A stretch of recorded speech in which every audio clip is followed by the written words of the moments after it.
Bumper খবর নিয়ে এসেছি গো। কি রে? আরে ওই বাবিদি নতুন গাড়ি কিনেছে তো, কেবল মাত্র বেরোলো। হ্যাঁ, কি বলিস? এই 2 বছর আগে আমাদেরকে ধার করে সংসার চালিয়েছে, 2 বছরে এত পরিবার।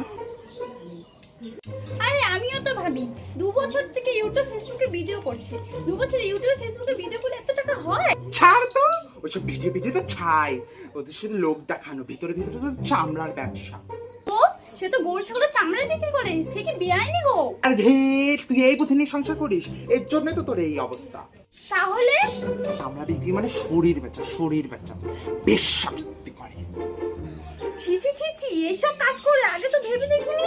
তা ভাববে কেন? আগে তো বর বউ দুজনে সকালবেলা বেরোতো, সন্ধ্যাবেলা আসতো, পাশে ড্রাইভার জেনে যায়, পাড়া প্রতিবেশী জেনে যায়, তার জন্য তো তাড়াতাড়ি করে 4 চাকা নিয়ে নেয়। টাকা দিদি বাবলিকে তো পুরো ভাড়া